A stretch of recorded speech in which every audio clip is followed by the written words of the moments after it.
Meil on veel üks põnev ettekanne ennem lõunat. Teet Parve, kes on Põhjala tehas, Tallinnas siis Põhjala tehase selline hing, asja ja veel mitu asjameest ühes isikus. Oma taustalt hoopiski tegelikult insener ja töötanud Tallinna Tehnikaülikoolis teadurina pikalt ja nüüd on siis hoopis tegeleb meie tööstuspärandiga ja proovib sellele elu sisse puhuda. Palun. 1, 2, 3, kas te kuulete mind? Väga hea. Mul on tõesti hea meel, et ma saan teid super. Teid väikse kõia otsas hoida, et ma tean, te tahate söömas minna, läheb üle, aga te peate mind ära kannatama. Põhjala tehas. Kõik tänane jutt, mis ma räägin, on puhas minu nägemus, minu interpretatsioon, et lihtsalt etteruttavalt.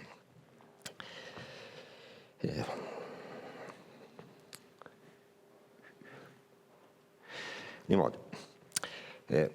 Põhjala tehas on täpselt samasugune maailm, kus me elame. Kogukond, roheline mõtlemine, taaskasutus, omanikud, rahastus, mina. Kuni eile õhtuni mul oli pilt selge, kus kohas mingi asi asetseb. Aga nagu maailmakord on praegu keeruline, on ka meie tehases veidi asi muutunud. Kahjuks või õnneks on siin saalis inimesi, kes teavad Koplist rohkem, paremini, aga algallikas seisab teie ees, ehk siis Koplis on väga palju tööstusarhitektuuri, on militaararhitektuuri, Vene-Balti laevaremondi endine tehas ehk PLT, Kopli liinid, olete kuulnud, Beckeri sõjalaevatehas, Lorupi klaasivabriku mälestus, riigi tapamajad, petrooleumtööstus, palju asju, aga Beckeri sõjalaevatehas osa territooriumi ala, mida nimetatakse Põhjala tehaseks, kus toodeti kuni viimase ajani kõike, mis on võimalik kummist toota. Ei üllata mitte kedagi.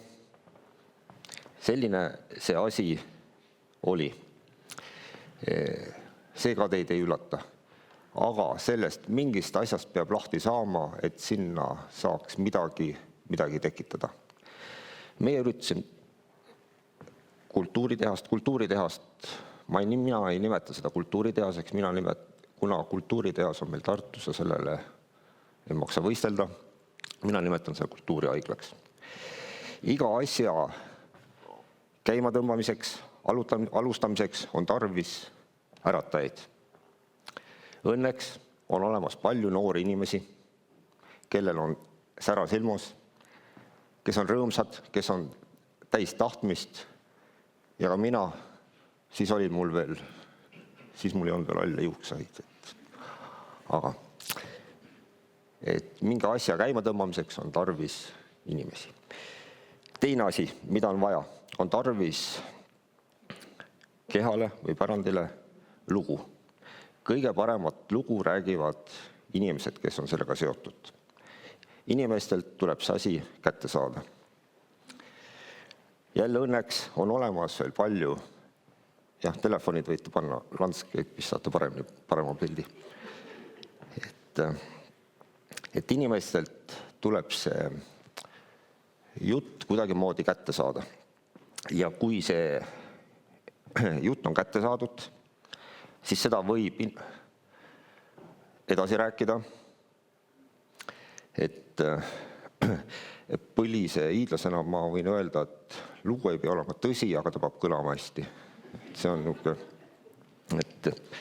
ja see asi toimib. Mingi asja keha käima tõmbamisel on tarvis alati mingit, ei tule õige sõna meelde, võtme või sellist võtmeorganisatsiooni, mille pärast inimesed tulevad. Meil oli selline vahva asi nagu karjase sai. Sai kapitalistlik ühiskond, inimesed lihtsalt tulid, seisid järjekorras ja ostsid saia. Müstika. Samamoodi ka mina, hommikuks, lõunaks, õhtaks on saia, sellepärast ma nii jäme olengi, et noh, ja see on üks asi, mille pärast inimesed tulevad. Teine asi, rentnikke ma ei nimeta, ma nimetan majalised. Kui me alustasime majalist otsimisega, otsisime majalisi, kes oleksid nagu legoklotsid, tekitaksid ühe suure massiivi, et oleks nagu üks tervik. Et ei oleks nagu tehas, aga oleksid majalised, kes moodustaksid ühtse terviku. Käsitöölised, muusikud, joogad, söömakohad, et kõik inimesed saaksid oma vajadused selles väikses maailmas ära rahuldada. Oli ka seal palju edulugusi, et saaks teha esseed, et saaks järelkuulata, et saaks seda asja reklaamida.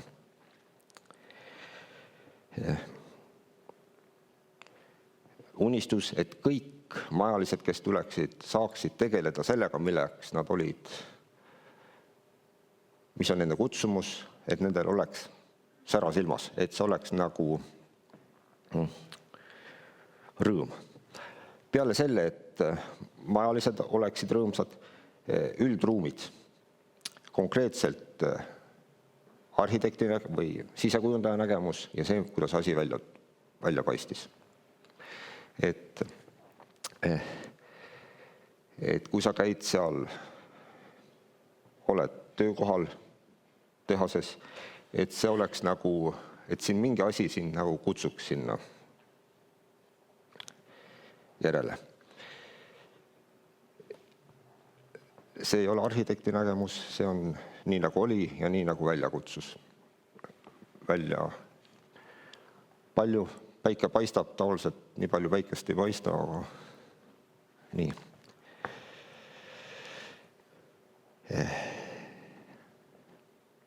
Üldkasutatavad ruumid.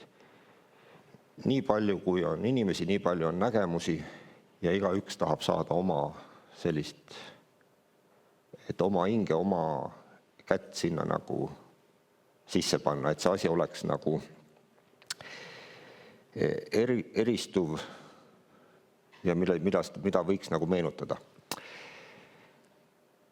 Kui räägime kogukonnast, kõigile kogukonna inimesed tahavad ikkagi väikest nurgakest, väikest pesakest, kus nad saaks luua midagi, mis on nende kutsumus. Et vähemal või suuremal määral on see ikkagi äriprojekt.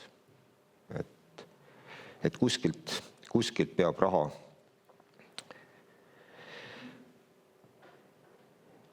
tuleb tekitada territooriumil, kogukonnas üritusi.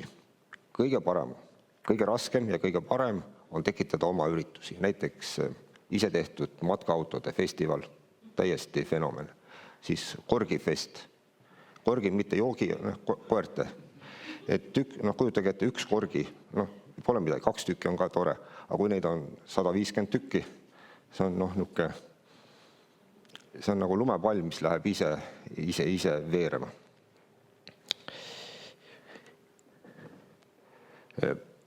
Muusika.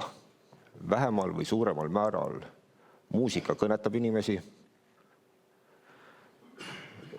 tekitab mainet, natuke õudust nende korraldamine, aga millest ei saa üle ega ümber. Ja kui on huvi, kui on raha, saab igasuguseid üritusi korraldada. tuleb ainult see õigesse kohta kas maha müüa või saada need huvigrupid, inimesed ja korraldajad kokku viia. Ma ei oskagi öelda. Kogukond, et seesama hoonetele lisaks inimesed, kes seal on, töötavad, loovad midagi, nendele peab pakkuma ka sellist kogemust või väljundit, siseürituste, väliüritustena, mis on nagu neile suunatud, et nad tunneksid, et nad on nagu inimesed või osad suurest ühtsest kogukonnast. Olgu väljasõidud, matkad, see kõik, mis ma rääkisin, see on rõõm. Nagu mul teema oli, Põhjala tehase mured ja rõõmud. Kõik see, mis ma rääkisin, on rõõm, mure. Me elame Põhjamaal, vana hoone, elektrijuhtmestik. Kõige suurem mure, mis minu jaoks on, kütame, maksame, nutame ja siis jälle nutame, kuna meil on kõik territoorium elektriküttel. Ehk siis soojuspumbad, kümneid, sadu ja vanad elektrijuhtmestik.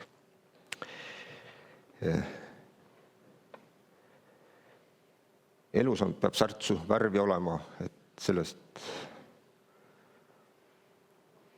ma isegi ei kommenteeri, aga see on tore. Ja siis ka natuke, mis minu osa. Minu osa on kõik, mis toimub maal, maa peal, maal ja maa peal. Kõik on minu kontrolli all.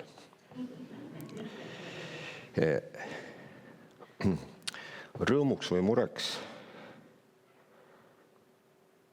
enamus rõõmuks on ühe keemiahoone ümberehitamine kortermajaks, 67 korterit, 11 äripinda, 2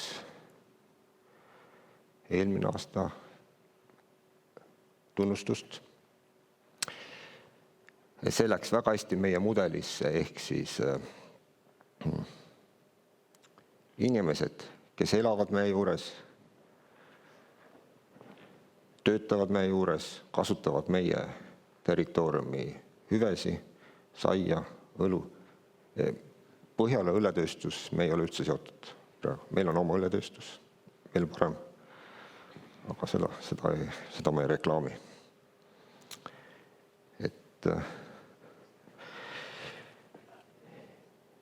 Ja nüüd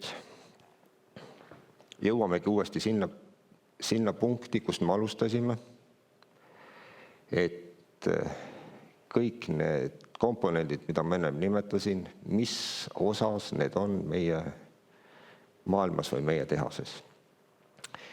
Et ma ei taha paralleele tõmmata, elevandid, omanikud, kahjuks need elevandid vaatavad ka eri suunadesse, täpselt nagu need muinasjutus, luik, haug ja vähk. Ja kõik. Ma tean, te tahate süüa saama. Ma ütlen kindlasti tuleb üks küsimus, aga see küsimus on kindlasti, et kes ma siis ikkagi olen. On see selline küsimus?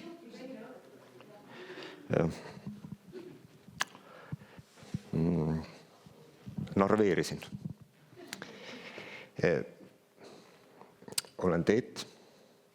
Mu esivanemad on Hiiumaal aastast 1525 ehk siis aastaid enne Kõpu tuletorni esmamainimist, mille peale mu laps ütles, et me esivanemad olid Hiiumaal ennem Hiiumaa veest üles tõusmist, aga ma olen saanud Tallinna kõrgkoolides diplomeeritud inseneri, tehnikateaduste magistri ja lõpetamata doktorikraadi ja 30 aastat olnud Eestis kõige kõrgema ametikoha peal, ehk siis korstende õhuheitmete mõõtja. Ja nüüd Põhjala tehases on kõik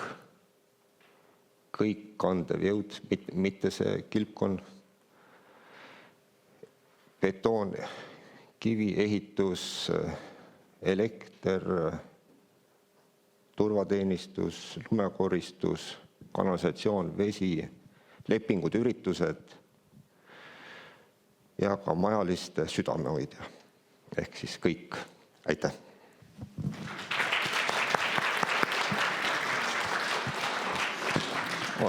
Aitäh, Teet!